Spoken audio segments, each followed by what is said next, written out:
राहुल और शीतल 12वीं कक्षा में पढ़ते थे। राहुल एक अमीर खानदान का लड़का था, जबकि शीतल एक साधारण परिवार की लड़की थी। शीतल राहुल से प्यार करने लगी।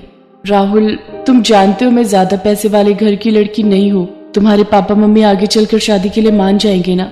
शीतल, मैं तुम्हारे साथ थोड़ा सा टाइम निकाल कर यहाँ टाइम स्पेंड करने के लिए आता हूँ और तुम फिर शादी की बातें लेकर शुरू हो जाती हो। अरे यार, मैंने तुम्हें कहा ना कि अभी हम एंजॉय करते हैं। अभी तो हम कॉलेज में एडमिशन लेंगे, उसके बाद पता नहीं कब जाकर ये शादी वादी के बारे में हम सोचेंगे। अभी तो इस पल को एंजॉय करो यार मेरी जान, शादी की बात बाद में करेंगे ना। अच्छा, अब सब बातें छोड़ो, जल्दी से मुझे मेरे गाल पर एक किस करो। राहुल, तुम लड़के हो और मैं लड़की हूँ, मुझे घर में भी जवाब देना होता है। पापा बोल रहे थे कि 12th की पढ़ाई अच्छे से कर लूँ तो अच्छे कॉलेज में एडमिशन करवा देंगे। अगर मैं यहाँ टाइम स्पेंड करती रहूंगी तो पढ़ाई कब करूंगी? अरे क्यों टेंशन ले रही हो यार? अच्छा, थोड़ी देर बैठते हैं ना, फिर चलते हैं। इसी तरह राहुल और शीतल आपस में समय बिता रहे थे। शीतल के पड़ोस में रहने वाला अमर भी शीतल की ही क्लास में पढ़ता था। वो शीतल को कई बार समझाता था कि वो राहुल से ज्यादा दोस्ती ना रखे, पर शीतल उसकी बात को नहीं मानती थी। शीतल, तुम जानती नहीं हो, राहुल अच्छा लड़का नहीं है। वो सिर्फ तुम्हारा फायदा उठा रहा है। वो तुम्हें प्यार व्यार कुछ नहीं करता। तुम मेरी बात को समझो, राहुल का साथ छोड़ दो। देखो अमर, तुम मेरे अच्छे दोस्त हो, पर इसका मतलब ये नहीं कि तुम मेरी पर्सनल लाइफ में दखलंदाजी करो। मैं जानती हूँ कि राहुल मुझे बहुत प्यार करता है और वो मेरा साथ कभी नहीं छोड़ेगा। उसने मुझे पहले ही कह दिया है कि वो आगे आने वाले टाइम में मेरे से शादी जरूर करेगा। बस अब तुम मुझे इस बात के लिए कभी भी मत कहना, नहीं तो मेरा मन दुखेगा। मैं तुम्हें अपना अच्छा दोस्त मानती हूँ, तो तुम्हें तो मेरी खुशी में खुश होना चाहिए ना। अच्छा, मैं जा रही हूँ, राहुल कैंटीन में मेरा वेट कर रहा होगा। अमर उस समय चुप हो जाता है। शीतल और राहुल की नजदीकियां बढ़ती जा रही थी। उनके एग्जाम नजदीक थे, पर शीतल बिल्कुल भी पढ़ाई नहीं कर रही थी। राहुल उसे आए दिन कहीं ना कहीं घुमाने ले जाता था। इससे शीतल की पढ़ाई पर बहुत असर हो रहा था। एक दिन, शीतल, तुम क्लास में टॉप करने वाली लड़की हो और तुम्हारे टेस्ट में इतने कम मार्क्स आए हैं। आजकल तुम्हारा ध्यान कहाँ रहता है? मुझे तुमसे ये उम्मीद नहीं थी। शीतल, अब तुम्हारे फाइनल एग्जाम आने वाले हैं, तुम्हें उन पर ध्यान देना चाहिए। सॉरी मैम, मैं ध्यान रखूंगी कि आगे से ऐसी गलती ना हो। मैं खूब मन लगाकर पढ़ाई करूंगी। शीतल उस दिन तो अपनी टीचर को ये कहकर बच गई, पर शाम के समय राहुल ने फिर से उसे घूमने चलने के लिए कहा। क्या यार शीतल, मैंने तुम्हारे लिए इतना बड़ा प्लान किया है और तुम एकदम से मना कर रही हो। मेरा मूड खराब हो जाएगा, मैं कुछ नहीं सुनने वाला। आज तो तुम्हें मेरे साथ चलना ही होगा, वरना मैं तुमसे कभी बात नहीं करूंगा। एक काम करता हूँ, मैं प्रिंसी को ले जाता हूँ। प्रिंसी बहुत दिनों से मुझे कहीं घुमाने के लिए कह रही है। एक सेकेंड, कोई प्रिंसी तुम्हारे साथ घूमने नहीं जाएगी। तुम्हारी बाइक पर बैठने का हक सिर्फ मेरा है और किसी का नहीं। तुम रुको, मैं अपना बैग लेकर आती हूँ। अरे शीतल, एक्स्ट्रा क्लास का टाइम हो रहा है, तुम कहाँ जा रही हो? अमर प्लीज, आज संभाल लो ना, तुम तो मेरे सबसे अच्छे दोस्त हो। प्लीज मैम को मेरे लिए कोई बहाना कर देना। मैं राहुल के साथ घूमने जा रही हूँ। अगर मैं नहीं गई ना तो वो नाराज हो जाएगा। ओह अच्छा, ठीक है, जाओ। मैं संभाल लूंगा, पर टाइम से घर पहुंचना। शीतल राहुल के साथ घूमने चली जाती है। राहुल शीतल को एक होटल में ले जाता है। राहुल पर विश्वास करके वो अपने आप को राहुल को सौंप देती है। नादानी में राहुल और शीतल दोनों बहक जाते हैं, पर उस दिन के बाद राहुल का नेचर बदल जाता है। शीतल जब भी उससे बातें करने की कोशिश करती, राहुल उससे दूर होने की कोशिश करता। कुछ दिनों बाद शीतल को पता चलता है कि वो प्रेग्नेंट हो गई है और वो माँ बनने वाली है। राहुल, मैं बहुत परेशान हूँ। मैं कब से तुमसे मिलने की कोशिश कर रही थी, पर तुम हो कि मुझसे बात ही नहीं करते हो। राहुल, मैं प्रेग्नेंट हूँ, मैं माँ बनने वाली हूँ। मुझे बहुत घबराहट हो रही है।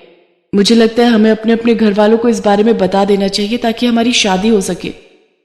कैसी बातें कर रही हो शीतल? मैं भी खुद बच्चा हूं, मैं एक बच्चे का बोझ कैसे संभाल सकता हूं? मेरी मानो तो ये बच्चा गिरा दो। अरे वो तो मजे मजे में हो गया, क्या करोगे इस बच्चे को रखकर? मेरे साथ चलो, मैं भी तुम्हारा अबॉर्शन करवा देता हूं। राहुल की बात सुनकर शीतल उसे जोर से चांटा लगाती है। तुम्हें शर्म आनी चाहिए राहुल।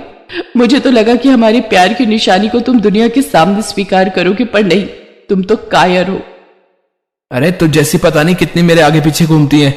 तू खुद आई थी मेरे पास चलकर, मैं नहीं आया था। तू सिर्फ मेरे पैसे पे मरती थी, इसीलिए तू मेरे आगे पीछे घूमती थी। मुझे क्या पता था कि तू गोंद की तरह मेरे से चिपकने की कोशिश करेगी। एक बात कान खोलकर सुन ले, मेरा अब तुझसे कोई वास्ता नहीं है। और हाँ, ज्यादा चू चपड़ की तो सबके सामने बदनाम कर दूंगा।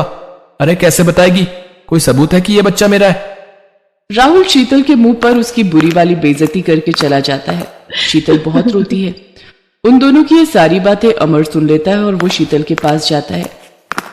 अमर, तुमने ठीक कहा था, राहुल अच्छा लड़का नहीं है, उसने मुझे। बस शीतल, मैं सारी बातें सुन चुका हूं। मैं चाहूं तो अभी राहुल को सबक सिखा सकता हूं, पर मुझे तुम्हारी चिंता है, मुझे तुम्हारी इज्जत की परवाह है। मैं जानता हूं राहुल कितना गिर सकता है। तुम घबराओ नहीं शीतल, मैं इस बच्चे को अपना नाम दूंगा। मैं तुमसे शादी करूंगा, हम कल ही स्कूल में शादी करेंगे। पर अमर, तुम तो सब कुछ जानते हो, फिर भी मेरे लिए। शीतल, मैंने तुम्हें हमेशा से ही सच्चा प्यार किया है। मैं तुम पर और इस बच्चे पर कोई आंच नहीं आने दूंगा। अगले दिन अमर और शीतल अपने कुछ दोस्तों के सामने स्कूल के कमरे में एक दूसरे को जयमाला पहनाते हैं और अमर शीतल की मांग में सिंदूर भर देता है। शीतल की आंखों में आंसू थे। वो अमर से गले लगकर बहुत रोती है। मुझे माफ कर दो अमर, मुझसे बहुत बड़ी गलती हो गई। तुमने जो आज मेरे लिए किया है वो कोई भी नहीं करता। उसके लिए बहुत बड़ा दिल चाहिए जो सिर्फ तुम्हारे पास है। Thank you Amar, thank you so much. चुप हो जाओ शीतल। देखो, अब तुम्हारी सारी परेशानियां मेरी परेशानियां हैं। तुम्हारी जिंदगी के सारे दुख मुझे दे दो, मैं तुम्हें सारी खुशियां देना चाहता हूं। अमर और शीतल अभी बात कर ही रहे थे कि तभी उनकी टीचर वहां जाती है और वो गुस्से में अमर और शीतल को प्रिंसिपल के ऑफिस लेकर जाती है। वहीं शीतल के पापा को बुलाया जाता है। शीतल को अपने पापा के साथ घर भेज दिया जाता है। वहीं शीतल के पापा ने अमर को बुलाया और उसे जोरदार चांटा लगाया। देखा कल्याणी, तुम्हारी बेटी स्कूल में ये गुल खिलाती है, इस लड़के के साथ शादी की है। मैं तुझे जिंदा नहीं छोड़ूंगा। सुनिए, मारिए मत, अब ये आपकी बेटी का पति है। पापा, अमर को मत मारो, अमर की इसमें कोई गलती नहीं है। मैं आपको सब सच बताती हूँ, प्लीज पापा अमर को मत मारो। शीतल अपने माता पिता को सारी सच्चाई बताती है कि सारी गलती उसी की थी। अमर ने अपनी दोस्त का साथ देकर उसकी इज्जत बदनाम होने से बचाई है। उसके होने वाले बच्चे को अपना नाम दिया है। शीतल के पिता अमर को गले से लगा लेते हैं। अमर बेटा, मैं तुम्हारा कैसे शुक्रिया अदा करूं? उस राहुल को तो मैं जिंदा नहीं छोड़ूंगा। तभी राहुल के पिता उसे लेकर वहां आ जाते हैं। शीतल, मैंने मम्मी पापा को सब सच बता दिया है। मैं तुम्हारे बिना नहीं रह सकता। मैं तुम्हें और हमारे बच्चे को स्वीकार करता हूं। शीतल, मुझे माफ कर दो। तुमने आने में बहुत देर कर दी राहुल। अब मैं अमर की पत्नी हूं और ये बच्चा भी अमर और मेरा है। तुम यहां से जा सकते हो। जीती रहो बेटी। मैं जानता हूं मेरे बेटे राहुल ने तुम्हें खोकर दुनिया की सबसे बड़ी गलती की है। खुश रहो बेटी। राहुल वहां से शर्मिंदा होकर अपने पिता के साथ वापस लौट जाता है। अमर शीतल के प्रति अपनी सारी जिम्मेदारियां निभाता है और वक्त के साथ साथ सब कुछ ठीक हो जाता है। दोनों एक दूसरे का साथ पाकर बहुत खुश थे। दोनों एक साथ अपनी पढ़ाई भी पूरी करते हैं। शीतल अपने बच्चे को भी संभालती है। कुछ सालों बाद अमर की अच्छी नौकरी लग जाती है और वो अपनी पत्नी और बच्चे की जिम्मेदारी बहुत अच्छे से संभालने लगता है। शीतल भी अपनी छोटी सी दुनिया में अपने पति और बच्चे के साथ बहुत खुश थी।